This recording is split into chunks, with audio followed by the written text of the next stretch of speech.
Okay, let's dive in. Imagine London, March 1943. The city's still very much scarred by the Blitz, constant threat hanging over everyone. But down in the East End, in Bethnal Green, something happened that, well, history books barely mention it. It's become known as the Bethnal Green Scream. So for our deep dive today, we're really going to try and unpack this wartime mystery. It's a story that involves, a terrible tragedy, but also this strange, unexplained sound. And then there's this persistent conspiracy theory, almost suggesting the dead themselves might have tried to warn the living. We've gathered articles, research, our notes. The aim is to understand the facts, the whispers, and why it's still so resonant. It really is a fascinating case, and it makes you think about how history gets written, doesn't it? What parts get told, what gets kind of swept under the rug, and what just survives as local legends. So yeah, we'll look at the official story and then dig into those much more unsettling accounts that just wouldn't go away. It makes you really question what happened under those streets. Definitely. And to really get it, I think we need to paint a picture of the time and place. March 43, London, particularly the East End, like Bethnal Green, was, it was rough. Thousands of civilians already dead, buildings in ruins. For the people living there, fear was just part of daily life, a constant background noise. And because of the air raids, people were desperate for safety. So underground stations became these vital makeshift shelters. Bethnal Green Station, interestingly, wasn't even properly open for trains yet, but thousands used it as a refuge, heading down there night after night, seeking some kind of safety underground. Right. But then, on the evening of March 3rd, 1943, around 8:27 p.m., everything changed. The air raid sirens started up, and just like clockwork, people started pouring into the station entrance, heading down this narrow, dark staircase. It was a huge crowd, families, kids, people carrying, a few belongings. Then, suddenly, sheer panic. We don't know exactly what triggered it, but some witnesses later said they heard this new sound, like the roar of new anti-aircraft rockets firing nearby. A terrifying, unfamiliar noise they thought might be bombs landing right on top of them. The crowd just surged forward. Someone tripped. Oh, God. And on a narrow staircase. Exactly. Someone stumbled, maybe a woman with a child, sources say, and then others fell over them. It became a domino effect. And the result was just catastrophic. Within seconds, that staircase turned into what people call a crushing funnel of bodies. Just unimaginable. By the time rescuers could get in and pull people out, 173 people were dead. Men, women, children. Crushed and suffocated. It's actually one of Britain's worst civilian disasters of the whole war. The official story came out quickly. A tragic accident, crowd panic. Nothing more to see here. But the conspiracy theory, the local whispers, they painted a very different picture, didn't they? They really did. And this is where we get to the absolute core of the mystery. Witnesses started whispering later on that before the panic really kicked off, a single scream echoed up from the stairwell. And the way they described it, it's chilling. Not someone falling, not a child crying out in fear. They call it something deeper, inhuman. A sound that froze the blood. A shriek, they said, that seemed to come from nowhere and everywhere. And then, according to these accounts, the real chaos started.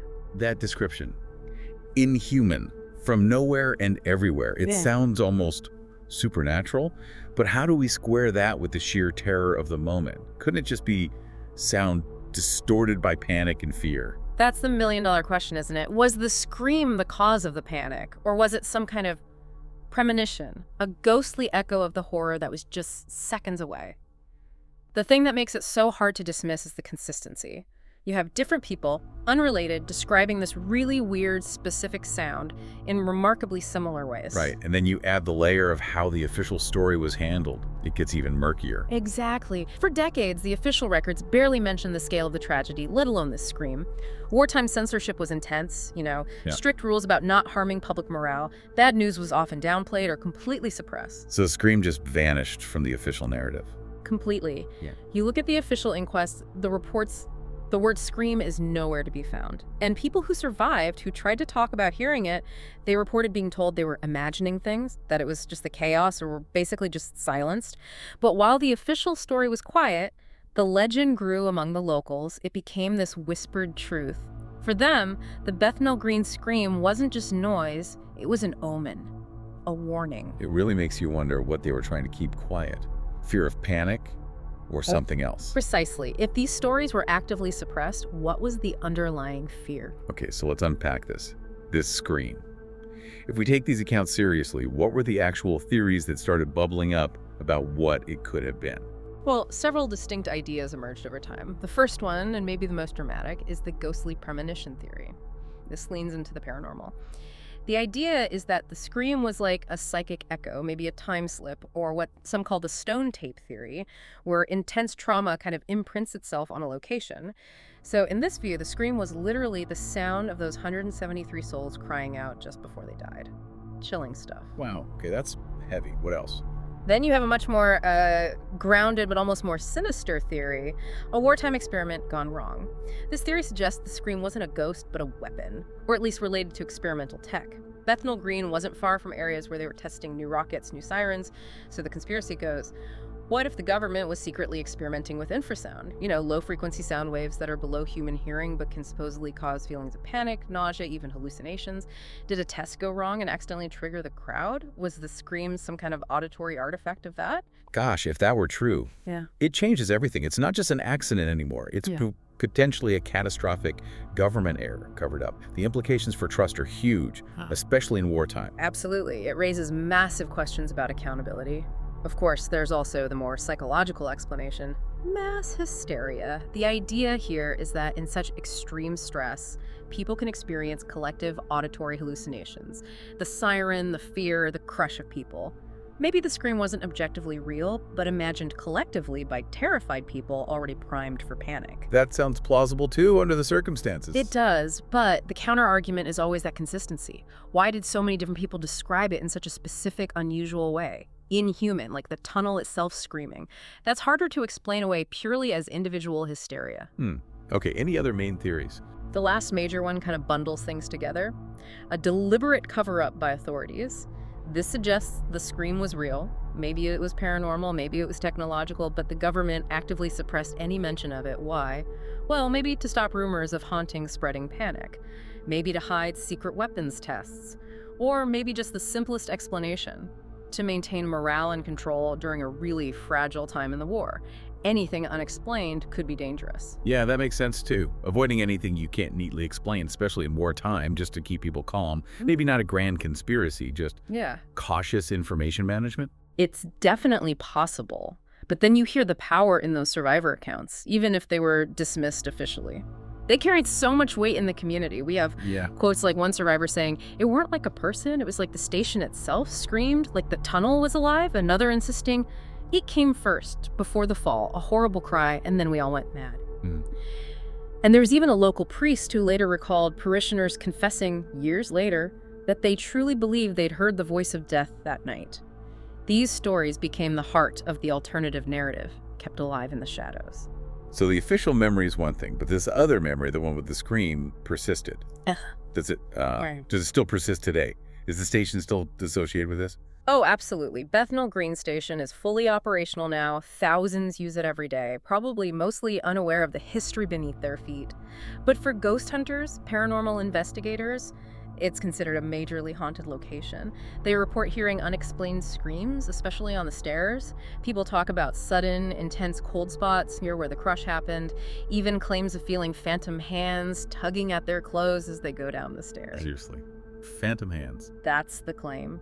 And apparently there are whispers among London transport staff about strange occurrences over the years, though predictably there's never been any official confirmation. Denials all around. Right. So, okay, playing devil's advocate, what do the skeptics say? How do they explain away these persistent stories and modern claims without ghosts or secret weapons? Well, skeptics raise some important points. First, acoustics. Could the scream just have been a weird echo? The sound of those new rockets, or maybe even just machinery noise, bouncing around the tunnels and stairwell in a way that distorted it into something terrifying. Second, trauma memory. We know trauma can profoundly affect memory. Perhaps survivors, in the chaos and terror, subconsciously reinterpreted a mundane sound, or even the sound of the crowd itself, as something more sinister or supernatural after the fact. And third, the urban myth angle. Tragedies attract stories, right? Over decades of retelling, maybe the story just got embellished. The scream added for dramatic effect, becoming this powerful symbol of the horror, whether it literally happened that way or not. The urban myth idea makes sense, but still, that consistency you mentioned earlier. Yeah. Why would so many different people, supposedly independently, embellish it in the same specific weird way? That's the bit that still gives me pause. Exactly, and that leads us to another way of looking at it, maybe a deeper, more symbolic interpretation. Some historians and sociologists suggest we don't even need to ask if the scream was literally real. Maybe its importance lies in what it represents. Think about the East End during the war, constant bombing, immense loss, fear, and then this tragedy happens not directly from a bomb, but from panic. There was likely a layer of shame, perhaps, that it wasn't enemy action, but us. So in this view, the scream becomes the symbolic voice of suppressed grief, the collective trauma of the community, especially the grief that couldn't be openly expressed because of the circumstances of the deaths. It's like the place itself is crying out about the unspoken pain. That's actually a really powerful way to think about it. The scream as the voice of the community's trauma, even before they had memorials. It gives it a different kind of meaning, doesn't it? And speaking of memorials, it took a very long time for official recognition. Yeah, decades, right? A plaque finally went up near the station in 1993. And then that really striking Stairway to Heaven memorial was only completed in 2017. That's right, a long overdue acknowledgement. But even with those official memorials in place, the mystery, the conspiracy around the scream, it definitely lingers. You still hear about it on London ghost tours, you find discussions in online forums, and apparently it still comes up in quiet conversations among locals. And some people genuinely believe that if you go there late at night, stand near the bottom of that staircase, you can still hear it. That's the legend. And, you know, if we zoom out for a second, the whole Bethnal Green Scream story really connects to that bigger theme we sometimes touch on: who controls the narrative?